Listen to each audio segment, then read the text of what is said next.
새벽 공기가 차갑습니다. 아직 어둠이 완전히 물러나지 않은 시간, 작은 교회 창문 사이로 희미한 불빛이 스며 나옵니다. 그 안에는 70이 넘은 한 권사님이 무릎을 꿇고 있습니다. 오래된 성경책이 무릎 위에 놓여 있고 손끝엔 세월이 남긴 주름이 깊게 새겨져 있습니다. 그녀의 입술은 쉼없이 움직입니다. 주님, 제 아들을 불쌍히 여겨주소서. 그 기도는 30년째 이어지고 있습니다. 매일 새벽, 같은 시간, 같은 자리, 같은 마음으로 눈을 감으면 아들의 얼굴이 떠오릅니다. 한때 주일학교를 빠지지 않던 아이였지만 어느 날부터인가 교회 문을 멀리하기 시작했습니다. 결혼 후에는 신앙 이야기를 꺼내는 것조차 어려워졌습니다. 그녀는 말했습니다. 기도를 하면 마음이 시원해야 하는데 어느 날부턴가 돌벽에 부딪히는 것 같았어요. 그날 새벽, 그녀는 조용히 성경을 펼쳤습니다. 손끝이 멈춘 곳에 한 구절이 눈에 들어왔습니다. 주 예수를 믿으라. 그리하면 너와 네 집이 구원을 받으리라. 사도행전 16장 31절. 그 말씀은 수없이 읽었던 구절이었습니다. 그런데 그날은 달랐습니다. 마음 한가운데 전혀 다른 울림으로 다가왔습니다. 그녀는 눈을 감고 속삭였습니다. 주님, 이 말씀을 제 기도의 근거로 삼겠습니다. 그 순간부터 기도의 언어가 달라졌습니다. 제 아들을 변화시켜 주세요 라는 요청 대신 주님, 이 약속을 제게 믿음으로 새겨주소서. 기도의 방향이 바뀌자 마음의 무게가 천천히 풀려갔습니다. 하나님의 약속은 단순한 위로가 아닙니다. 그분의 말씀은 살아있는 씨앗처럼 믿는 이의 마음속에서 자랍니다. 심리학에서도 확신의 기대감이 뇌의 변화를 일으킨다고 합니다. 기도 중에 약속을 반복하면 뇌의 편도체가 불안을 멈추고 안정회로가 활성화된다고 합니다. 하나님은 이미 인간의 영혼과 육체를 그렇게 만드셨습니다.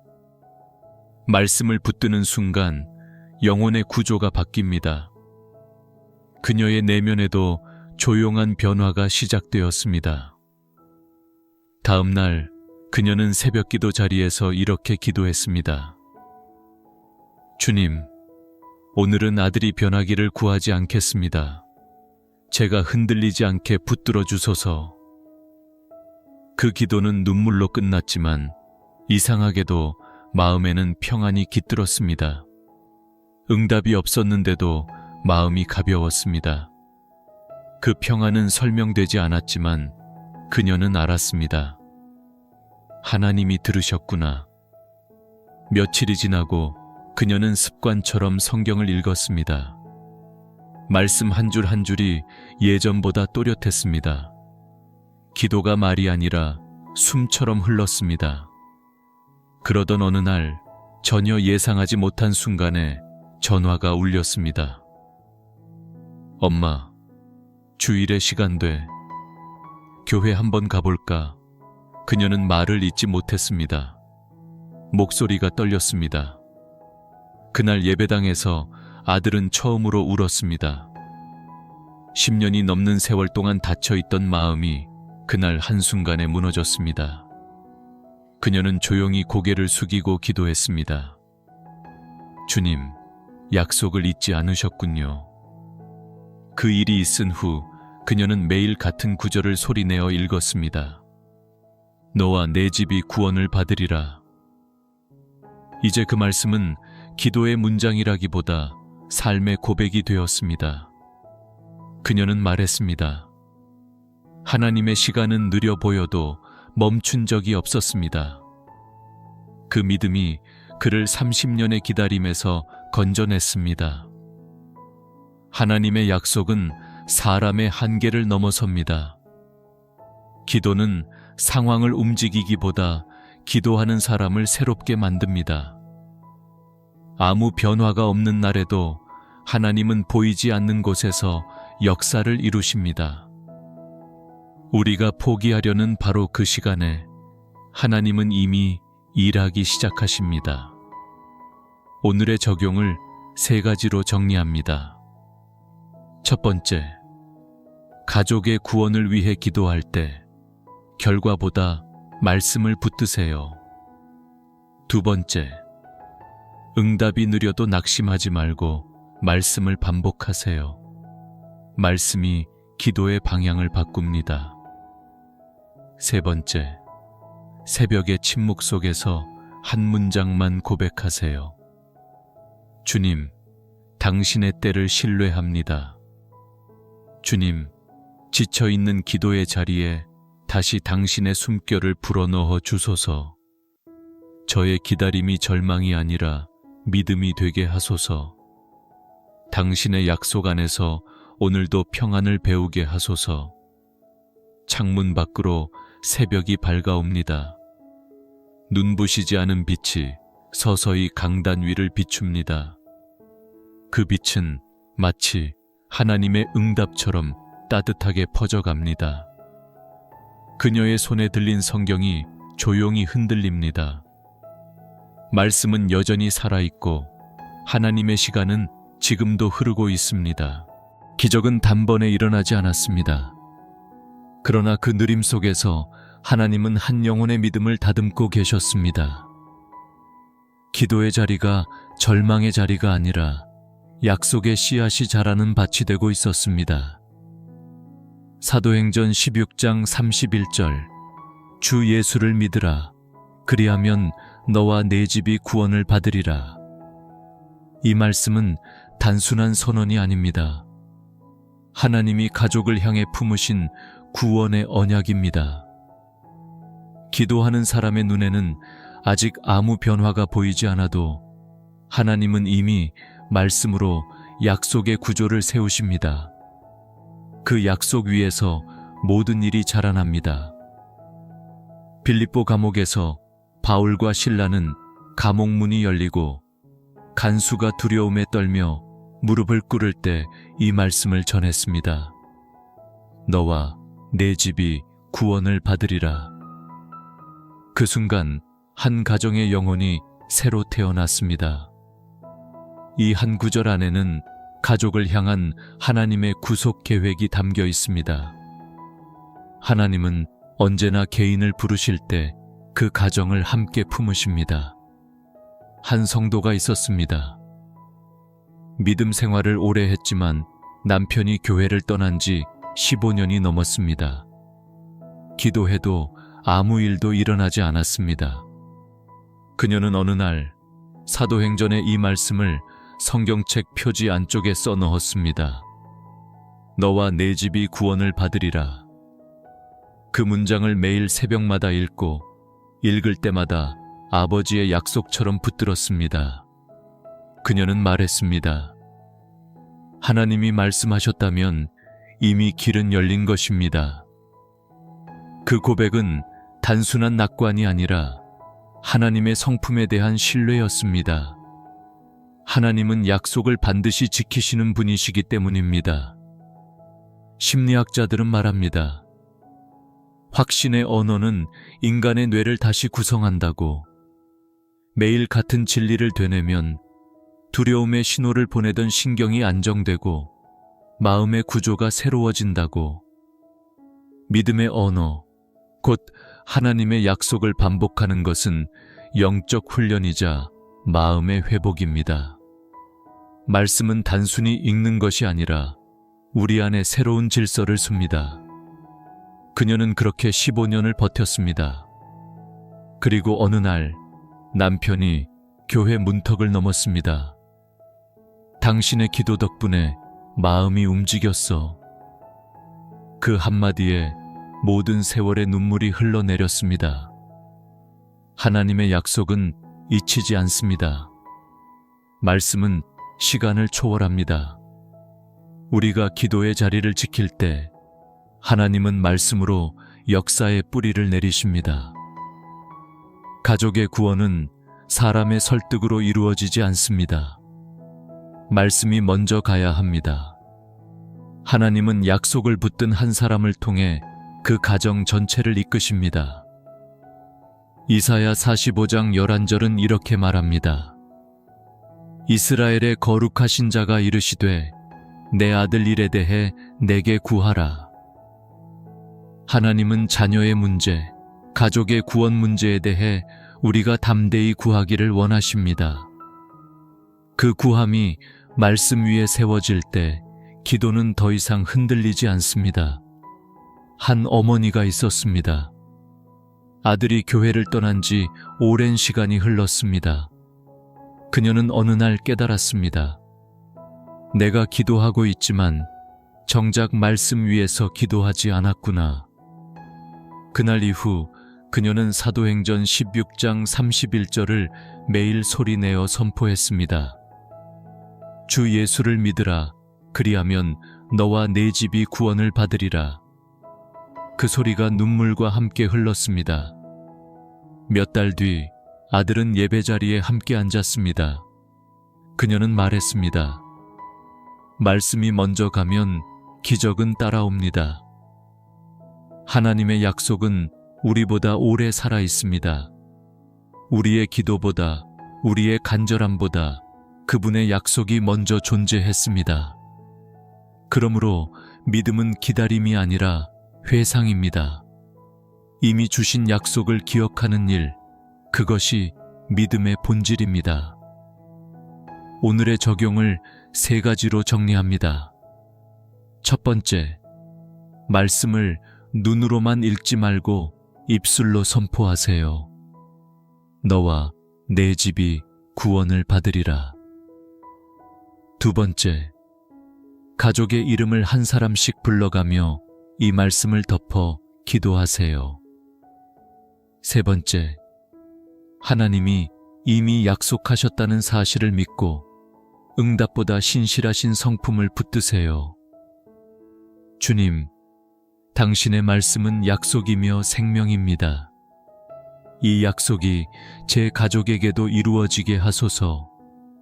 눈에 보이지 않아도 당신의 손이 이미 일하고 있음을 믿습니다. 창문 틈으로 새벽 햇살이 들어옵니다. 기도의 자리 위로 빛이 퍼집니다. 그 빛은 어제와 다르지 않지만 오늘은 약속의 빛으로 느껴집니다.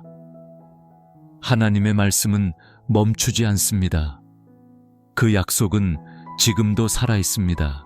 그러나 약속이 살아있다는 사실보다 더 어려운 일은 그 약속이 아직 보이지 않을 때 믿는 것입니다. 기다림의 시간은 언제나 믿음의 시험이 됩니다. 기도는 계속되지만 상황은 변하지 않고 말씀을 붙잡았지만 현실은 고요할 때 그때 하나님은 마음의 뿌리를 깊게 내리십니다. 시편 37편은 이렇게 말합니다. 여호와를 의뢰하고 선을 행하라. 땅에 거하여 그의 성실을 먹을거리로 삼을지어다. 이 구절은 단순한 인내의 권면이 아닙니다. 하나님의 신실하심을 양식처럼 삼으라는 초대입니다.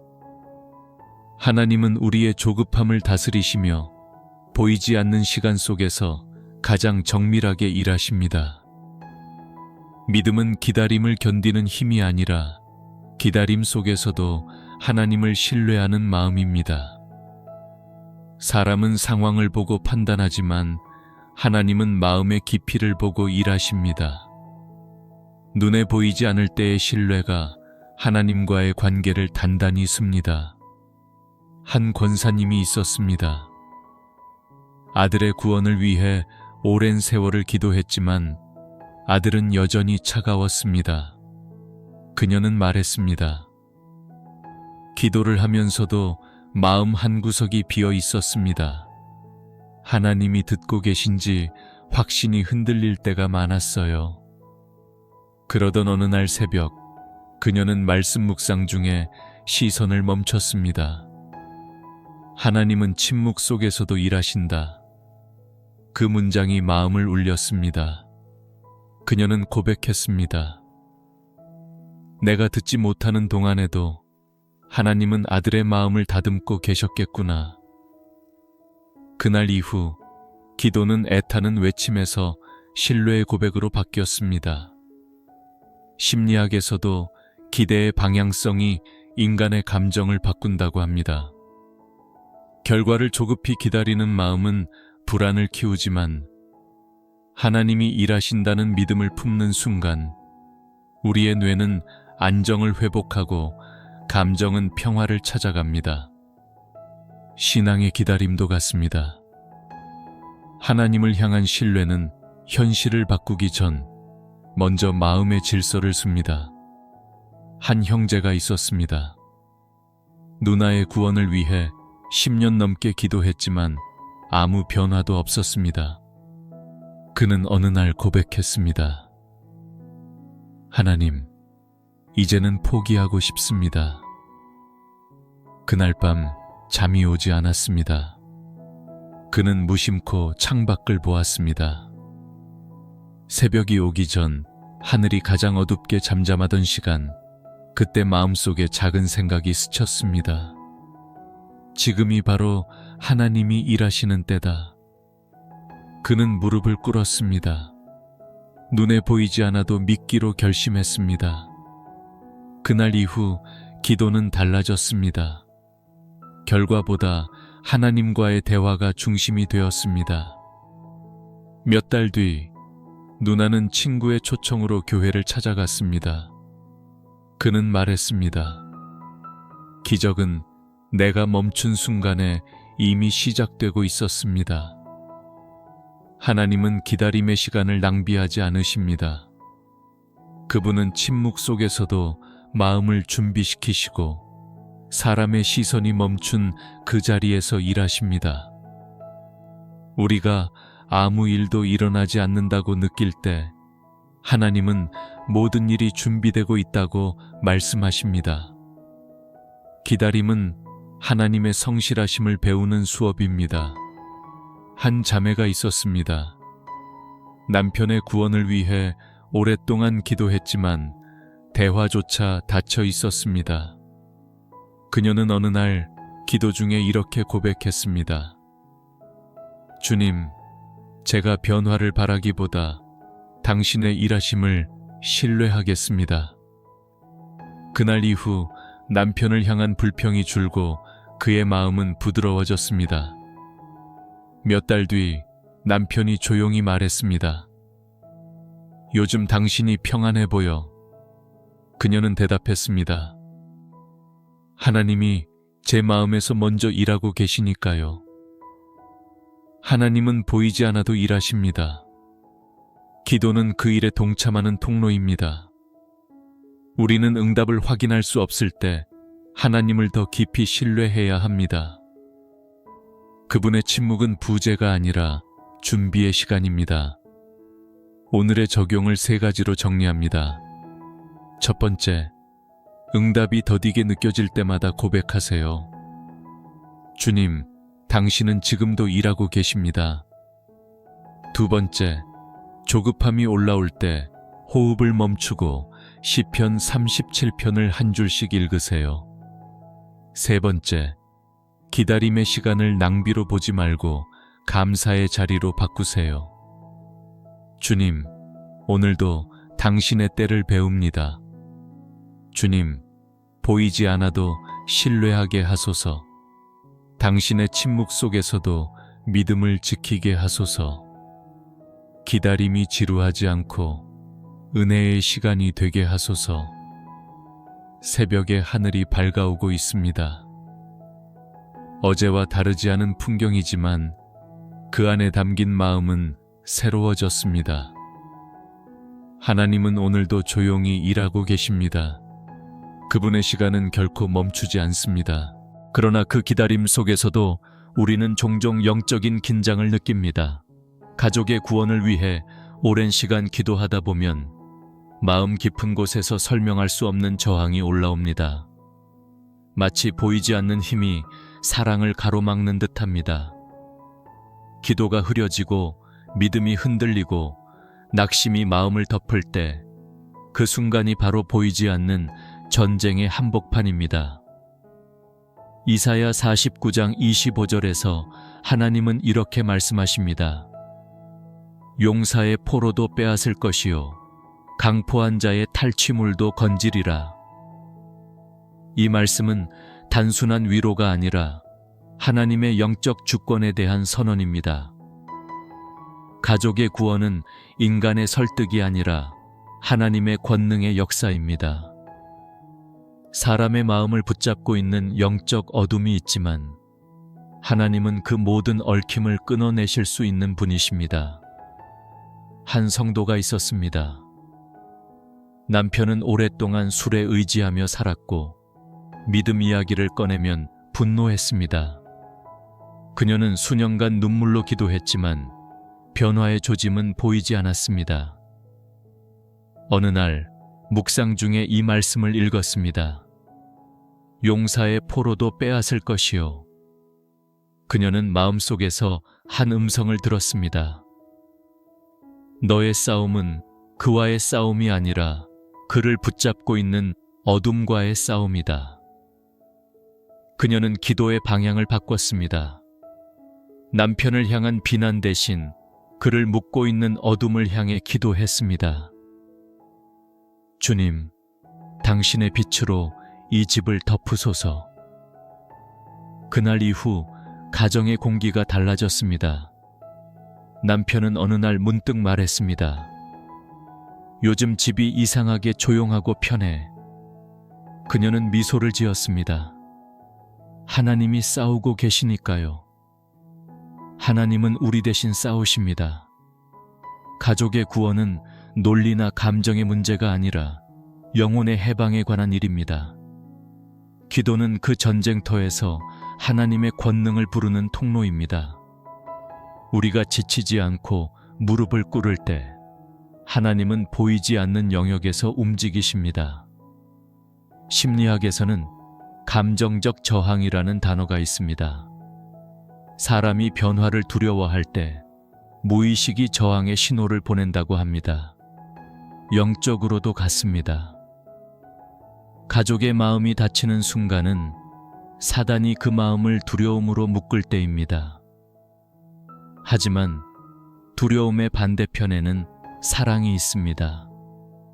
하나님은 사랑으로 싸우십니다. 그분의 싸움은 폭력이 아니라 자비이며 그분의 무기는 강요가 아니라 은혜입니다. 한 아들이 있었습니다. 어머니의 기도를 부담스러워했습니다. 그러던 어느 날 밤늦게 귀가하던 길에 갑작스러운 사고를 당할 뻔했습니다. 순간적으로 그의 입에서 하나님이라는 말이 나왔습니다. 그날 이후 마음 한구석이 흔들렸습니다. 며칠 뒤 그는 집에 돌아와 말했습니다. 엄마, 이상하게 요즘 기도해야 할 것 같아. 그는 교회로 향했습니다. 그 순간 어머니는 깨달았습니다. 하나님이 싸우셨구나. 기도는 보이지 않지만 그 자체로 전쟁의 무기입니다. 하나님은 우리의 작은 기도를 사용해 사단의 거짓을 무너뜨리십니다. 때로 우리는 아무 일도 일어나지 않는다고 생각하지만 하나님은 이미 싸움의 승리를 준비하고 계십니다. 용사의 포로도 빼앗으시는 하나님, 그분은 지금도 우리의 가족을 향해 싸우고 계십니다. 한 목회자가 이렇게 말했습니다. 가족 구원은 논리의 결과가 아니라 눈물의 결과다. 눈물은 신앙의 무기입니다. 그 눈물 속에는 포기하지 않는 믿음이 담겨 있습니다. 하나님은 그 눈물을 보시고 그 눈물이 닿는 곳마다 싸우십니다. 오늘의 적용을 3가지로 정리합니다. 첫 번째, 가족의 마음이 닫혀 있을 때 그들을 향해 싸우지 말고 그들을 위해 기도하세요. 두 번째, 용사의 포로도 빼앗으리라는 말씀을 매일 선포하세요. 세 번째, 어둠보다 강한 하나님의 빛을 믿으며 기도 중에 주님, 당신이 싸우십니다 라고 고백하세요. 주님, 제가 감정으로 싸우지 않게 하소서. 보이지 않는 영적 싸움 속에서도 당신의 승리를 바라보게 하소서. 사로잡힌 자를 건지시는 당신의 손길을 믿습니다. 창문 밖으로 새벽의 빛이 다시 스며듭니다. 고요하지만 분명한 평안이 있습니다. 그 평안은 승리의 징조입니다. 하나님이 싸우고 계시기 때문입니다.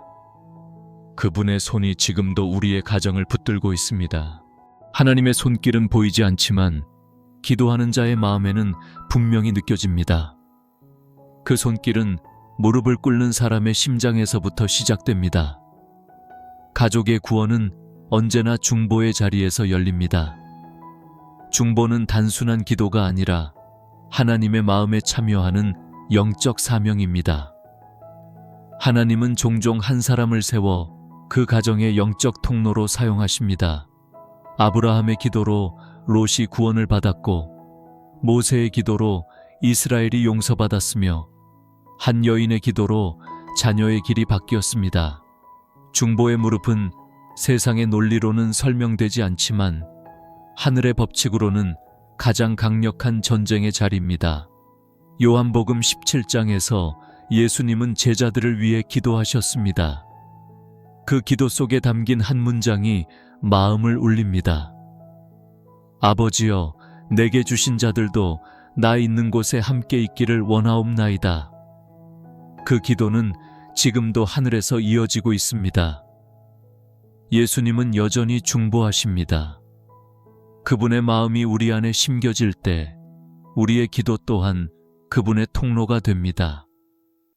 한 권사님이 있었습니다. 남편의 구원을 위해 오랜 세월 기도했지만 아무 변화도 보이지 않았습니다. 그녀는 어느 날 새벽 기도 중에 이런 생각이 들었습니다. 내가 남편을 위해 기도하고 있지만 정작 그를 사랑하지 못하고 있구나. 그녀는 눈을 감고 이렇게 고백했습니다. 주님, 제 기도를 먼저 정결하게 하소서. 그날 이후 그녀의 기도는 바뀌었습니다. 남편을 바꾸어 달라는 간구 대신 그의 영혼을 품는 사랑의 기도로 변했습니다. 몇 달 뒤 남편이 교회 문턱을 넘었습니다. 그녀는 말했습니다. 기도가 응답된 것이 아니라 기도 속에서 제 마음이 바뀌었어요. 그 변화가 남편을 이끌었어요. 중보는 타인을 향한 기도이지만 결국 그 기도는 우리 자신을 먼저 변화시킵니다. 하나님의 마음에 닿는 자는 그분의 시선으로 사람을 보기 시작합니다. 그 시선 안에는 판단이 없고 기다림이 있습니다. 하나님은 사랑의 자리에서만 일하십니다. 그래서 중보자는 세상적으로는 약해 보이지만 하나님의 나라에서는 가장 강한 사람입니다. 심리학에서는 감정의 전이를 이야기합니다. 기도 중에 사랑과 평안이 깊어지면 그 에너지가 실제 관계 속에서도 전달된다고 합니다. 신앙의 원리도 같습니다. 하나님의 마음을 품고 기도할 때 그 사랑이 영적인 통로가 되어 가족의 마음을 부드럽게 녹입니다. 기도의 온도는 결국 관계의 온도가 됩니다. 한 청년이 있었습니다. 어머니의 눈물의 기도 속에서 자라났지만 그는 오랫동안 신앙을 거부했습니다. 그러나 이상하게도 어느 순간부터 마음이 이유 없이 불편해졌습니다. 친구의 초청으로 우연히 교회를 찾았을 때 그는 설교 중에 울음을 참지 못했습니다. 하나님이 나를 부르셨구나. 그날 이후 그는 어머니에게 말했습니다. 엄마의 기도는 나를 쫓아다녔어. 그 기도는 들리지 않았지만 하나님께서 그 영혼을 찾아가셨던 것입니다. 하나님은 중보자의 눈물 속에 가족의 구원을 숨겨두십니다. 그 눈물이 떨어지는 곳마다 하나님의 손이 닿습니다. 무릎에서 일어나는 기도는 세상의 논리를 넘어 하나님의 뜻을 움직입니다. 기도는 말이 아니라 생명입니다. 하나님은 중보자의 믿음을 사용해 잃어버린 자를 불러내십니다. 그러므로 중보는 결코 헛되지 않습니다. 우리가 기도할 때마다 하나님은 한 걸음 더 가까이 다가오십니다. 오늘의 적용을 3가지로 정리합니다. 첫 번째, 기도할 때 그 사람을 바꾸어 달라가 아니라 그 영혼을 주님의 손에 올려드립니다 라고 고백하세요. 두 번째, 매일 한 사람의 이름을 정해 그 이름을 불러가며 기도하세요. 세 번째, 중보의 시간이 버겁게 느껴질 때 주님, 제가 당신의 마음으로 기도하게 하소서 라고 고백하세요. 주님, 제 기도가 단순한 요청이 아니라 당신의 마음에 닿는 사랑이 되게 하소서. 무릎에서 일어나는 이 기도를 통해 당신의 뜻이 제 가정에 이루어지게 하소서. 새벽의 공기가 맑습니다. 조용히 숨을 고르며 손을 모읍니다. 말없이 흐르는 눈물이 기도가 됩니다. 그 눈물이 떨어지는 곳마다 하나님의 손길이 닿습니다. 가족의 구원은 지금도 그 무릎 위에서 자라고 있습니다. 그러나 그 기도의 열매가 언제 맺힐지는 어느 누구도 알 수 없습니다. 그 이유는 구원의 주권이 하나님께 있기 때문입니다. 우리는 사랑으로 기도하고 눈물로 간구하지만 결국 사람의 마음을 움직이시는 분은 하나님 한 분이십니다. 요한복음 6장 44절의 말씀은 이렇게 전합니다. 아버지께서 이끌지 아니하시면 아무도 내게 올 수 없느니라. 이 구절은 우리의 한계를 인정하게 합니다. 아무리 애써도 아무리 설명해도 하나님이 마음을 여시지 않으면 그 영혼은 복음 앞에 머물 수 없습니다. 이 말씀은 절망이 아니라 안식의 선언입니다. 가족의 구원은 우리의 부담이 아니라 하나님의 계획 속에 있기 때문입니다. 오랜 기도를 해온 사람이라면 이 사실 앞에서 눈물로 고백하게 됩니다. 주님, 이제 제가 놓겠습니다. 이 사람의 인생은 당신의 손에 있습니다. 그 고백은 포기가 아니라 맡김입니다. 맡김은 신뢰의 또 다른 이름입니다. 한 집사님이 있었습니다. 자녀가 청소년기에 교회를 떠났습니다. 대화할수록 마음의 벽은 높아졌습니다. 그녀는 매일 기도했지만 기도할수록 마음이 무거웠습니다. 어느 날 요한복음 6장 44절을 묵상하다가 조용히 눈을 감았습니다. 아버지께서 이끌지 아니하시면. 그 말씀을 읽는 순간 그녀는 무언가를 내려놓는 듯한 평안을 느꼈습니다. 그날 이후 기도는 달라졌습니다. 주님, 제가 아니라 당신이 이끌어 주소서. 그 기도는 집착이 아닌 신뢰로 바뀌었습니다. 며칠 후 놀라운 일이 일어났습니다. 자녀가 갑자기 이렇게 말했습니다. 엄마, 요즘 교회 생각이 나. 그녀는 알았습니다. 하나님이 일하셨구나. 하나님의 주권은 우리의 계획을 무너뜨리기 위해서가 아니라 우리의 마음을 쉬게 하기 위해 존재합니다. 기도는 통제의 도구가 아니라 하나님의 일하심을 받아들이는 순종의 행위입니다. 하나님은 우리의 간절함을 외면하지 않으시지만 그분의 때와 방법은 언제나 다릅니다. 그 차이를 인정할 때 비로소 믿음은 깊어지고 마음은 자유로워집니다. 심리학에서도 말합니다. 통제의 환상을 내려놓는 순간 인간의 뇌는 불안에서 벗어나 안정 상태로 돌아간다고. 영적으로도 같습니다. 하나님의 주권을 인정할 때 영혼은 비로소 평안을 회복합니다. 내가 할 수 있는 일이 멈추는 자리에서 하나님은 자신의 일을 시작하십니다. 한 권사님이 있었습니다. 아들의 신앙을 위해 오랜 세월 기도했지만 아들은 여전히 하나님을 거부했습니다. 그녀는 어느 날 새벽 기도 중에 갑자기 이런 마음이 들었습니다. 내가 그를 사랑하는 것보다 하나님이 그를 더 사랑하신다. 그 순간 눈물이 멈추었습니다. 그녀는 미소를 지으며 말했습니다. 이제는 하나님께 맡깁니다. 주님이 더 잘 아시니까요. 몇 달 후 아들은 교회 청년부 모임에 참여했습니다. 그녀는 말했습니다. 하나님은 내가 포기한 자리를 일터로 삼으셨습니다.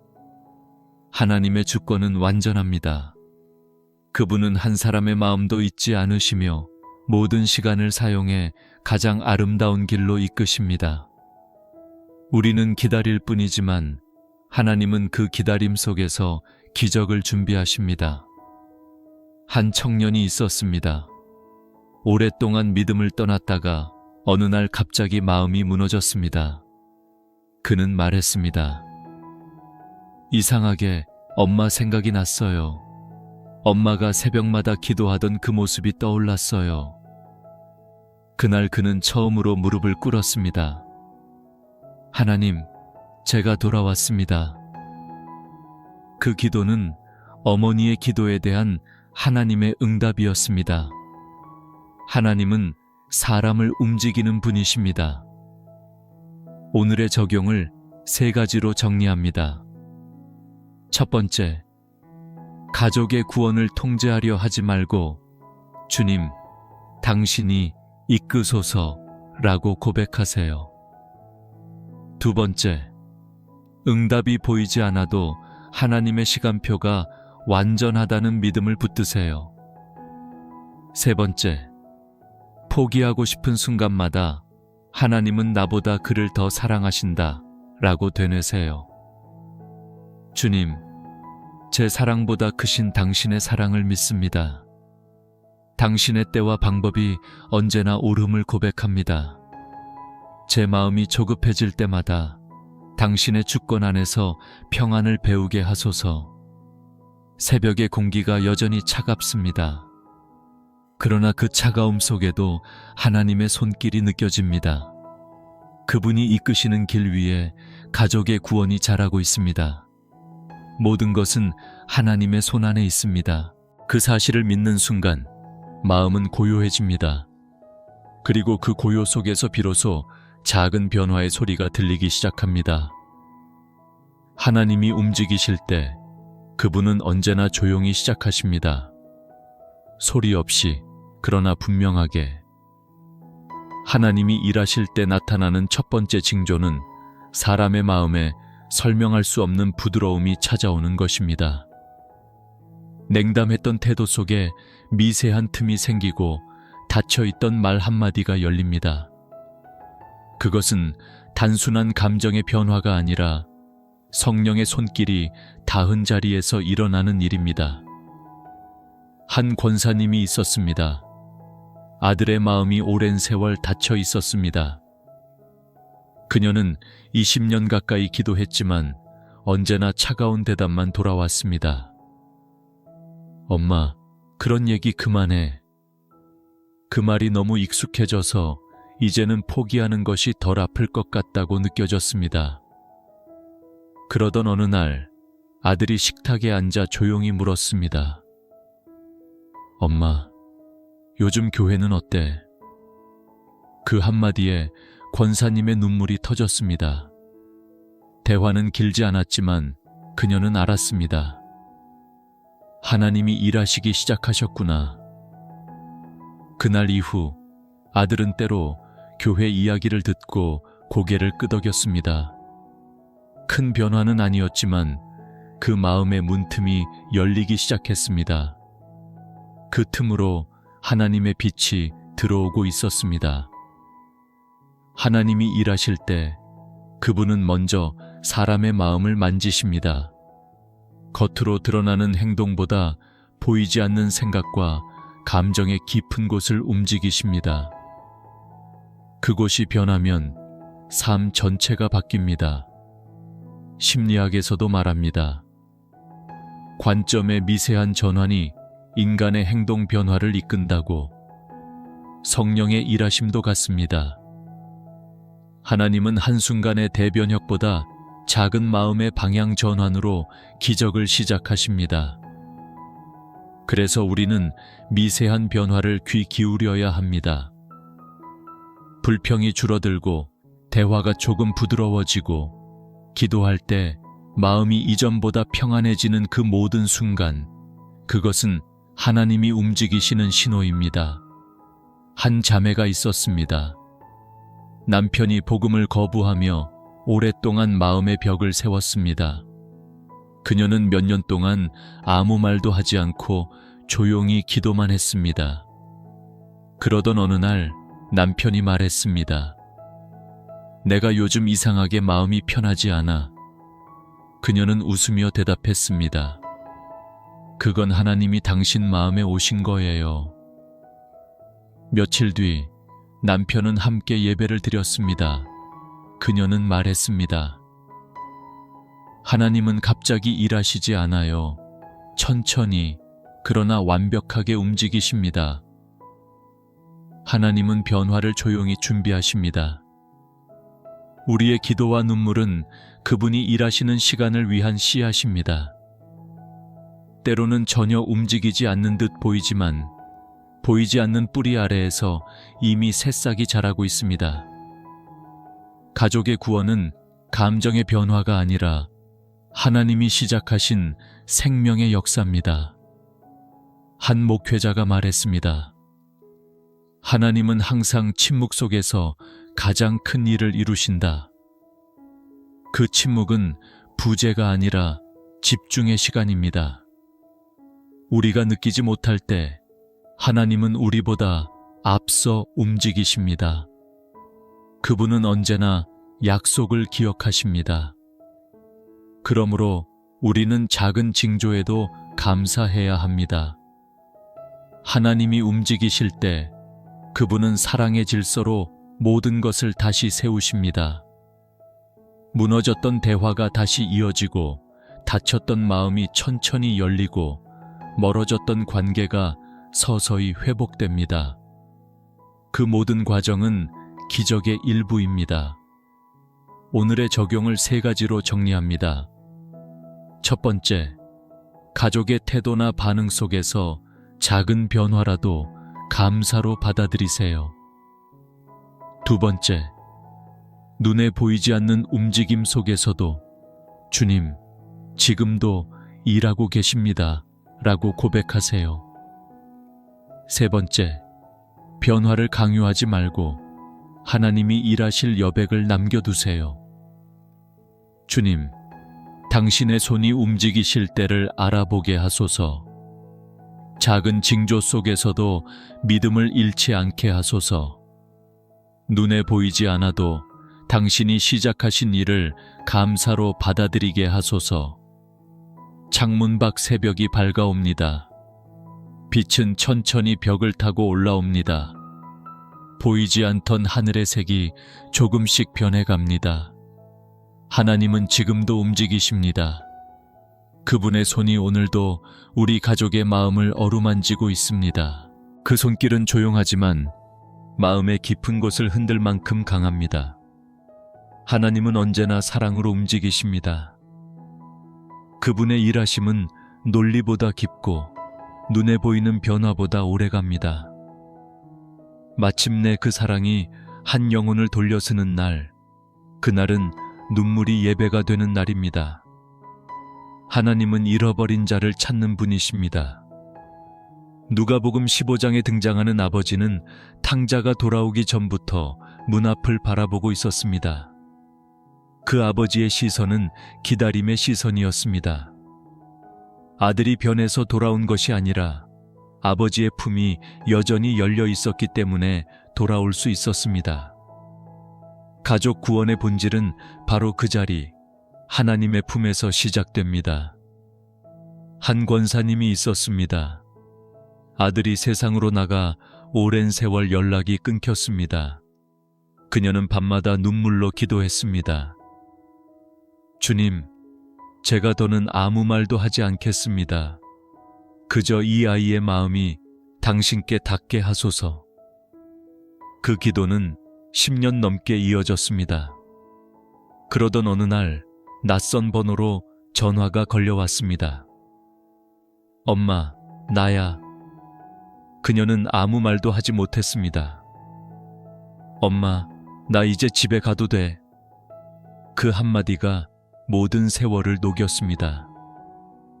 그날 밤 그녀는 아들의 손을 잡고 말했습니다. 괜찮다.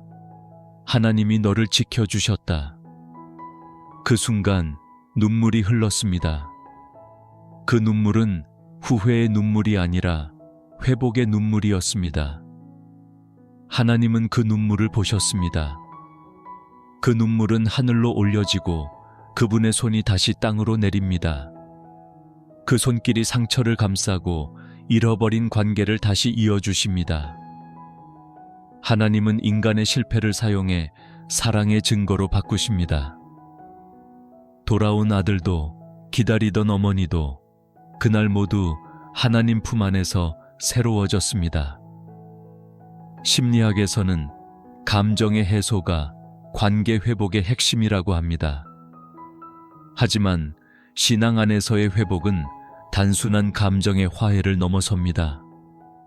하나님의 사랑이 중심에 설 때 상처가 은혜로 변하고 과거의 고통이 감사의 증거로 바뀝니다. 눈물은 하나님이 새 일을 시작하신다는 징표입니다. 한 형제가 있었습니다. 가족의 신앙을 비웃던 그가 어느 날 교회 문을 조용히 열었습니다. 찬양이 흐르는 순간 눈물이 터졌습니다. 그는 말했습니다. 이유는 모르겠어요. 그냥 돌아와야 할 것 같았어요. 그날 예배 중에 그는 무릎을 꿇었습니다. 하나님, 이제는 아버지께 돌아갑니다. 그의 옆에서 어머니는 조용히 울었습니다. 하나님이 한 가정을 다시 품고 계셨습니다. 가족 구원은 설명할 수 없는 신비입니다. 하나님의 때가 차면 사람의 의지로 막을 수 없는 일들이 일어납니다. 닫혀있던 마음이 열리고 멀어진 발걸음이 다시 집으로 향합니다. 그 일은 눈에 띄게 화려하지 않아도 하나님의 시간 안에서는 완전한 기적입니다. 한 목회자가 말했습니다. 가족의 구원은 때로 아주 천천히 오지만 하나님이 하시면 반드시 옵니다. 그 말은 단순한 확신이 아니라 수많은 눈물의 현장에서 얻은 진리입니다. 하나님은 결코 포기하지 않으십니다. 그분의 사랑은 끝까지 추적합니다. 오늘의 적용을 3가지로 정리합니다. 첫 번째, 가족의 마음에 작은 회복의 징조가 보일 때 그 변화를 말로 재촉하지 말고 기도로 품으세요. 두 번째, 돌아온 이들을 판단하지 말고 하나님이 이루신 은혜를 함께 감사하세요. 세 번째, 아직 돌아오지 않은 가족을 위해 하나님은 여전히 일하고 계십니다. 라고 믿음으로 선포하세요. 주님, 회복의 눈물을 감사의 노래로 바꾸소서. 돌아오는 모든 영혼마다 당신의 품 안에서 새 생명을 얻게 하소서. 기다림이 끝나고 사랑이 다시 시작되게 하소서. 저녁 햇살이 부드럽게 내려앉습니다. 그 빛이 창문 틈 사이로 들어와 기도의 자리를 따뜻하게 감쌉니다. 눈물이 마른 자리에 평안이 스며듭니다. 하나님은 지금도 돌아오는 길 위에 서서 그 가족을 기다리고 계십니다. 그 기다림의 끝에서 사랑은 완성되고 감사는 피어납니다. 구원은 눈부신 사건이 아니라 매일의 삶이 예배로 변하는 기적입니다. 하나님은 단 한 사람의 기도를 통해 한 가정을 새롭게 세우시고 그 가정을 통해 세상을 밝히십니다. 시편 100편은 이렇게 시작합니다. 온 땅이여 여호와께 즐거이 부를지어다. 기쁨으로 여호와를 섬기며 노래하면서 그 앞에 나아갈지어다. 이 말씀은 감사의 노래로 살아난 가정의 고백입니다. 하나님께 돌아온 이들의 예배에는 눈물이 섞여 있고 그 눈물 속에는 지나온 세월의 아픔과 그럼에도 불구하고 지켜주신 은혜가 함께 있습니다. 기도하던 어머니의 무릎은 여전히 같은 자리입니다. 하지만 그 옆에 이제 아들이 함께 앉았습니다. 서툰 기도였지만 그의 입에서 처음으로 이런 말이 나왔습니다. 주님, 감사합니다. 그 한마디가 방 안가득 울렸습니다. 그 순간 어머니는 알았습니다. 30년의 눈물이 한순간의 예배가 되었다는 것을. 기도의 자리는 더 이상 외로운 곳이 아니었습니다. 그곳은 하나님이 임재하시는 거룩한 땅이 되었습니다. 감사는 믿음의 완성입니다. 기도의 시작이 눈물이라면 그 끝은 언제나 감사입니다. 감사는 상황이 좋아졌기 때문이 아니라 하나님이 끝까지 신실하셨기 때문입니다. 가족의 구원 여정에서 감사는 응답의 결과가 아니라 믿음의 태도입니다. 한 목사가 말했습니다. 하나님은 우리의 기도를 기다리시지만 그보다 더 기뻐하시는 것은 감사의 고백입니다. 감사는 하나님과의 관계가 회복된 증거입니다. 기도는 간구로 시작하지만 감사는 관계로 끝납니다. 하나님은 그 감사를 통해 가정의 예배를 다시 세우십니다. 한 부부가 있었습니다. 결혼 초반부터 신앙의 차이로 갈등이 컸습니다. 남편은 예배를 거부했고 아내는 눈물로 기도했습니다. 15년의 시간이 흘렀습니다. 남편이 갑자기 말했습니다. 오늘은 나도 교회에 가볼까? 그날 예배 중 아내는 아무 말 없이 눈물을 흘렸습니다. 예배 후 남편이 조용히 속삭였습니다. 당신이 그토록 말하던 평안이 이런 거였구나. 그날 이후 두 사람은 함께 새벽을 맞이했습니다. 이제 그들의 거실에는 기도와 찬양이 일상의 공기가 되었습니다. 그 집은 교회보다 더 따뜻한 예배의 자리가 되었습니다. 감사의 예배는 단순한 의식이 아닙니다. 하나님의 은혜에 대한 살아있는 응답입니다. 우리가 매일의 작은 일상 속에서도 감사를 고백할 때 그 자리가 곧 예배가 됩니다. 밥상을 차리며 감사하고 일터로 향하며 감사하고 가족의 이름을 부르며 감사할 때 그 모든 순간이 하나님께 드려지는 찬양이 됩니다. 심리학에서도 감사는 영혼의 회복력을 높인다고 말합니다. 그러나 믿음 안에서의 감사는 단순한 긍정의 훈련이 아니라 하나님의 주권을 인정하는 고백입니다. 감사는 현실을 바꾸지 않아도 우리의 시선을 바꿉니다. 그 시선이 하나님께 향할 때 마음은 자유를 얻습니다.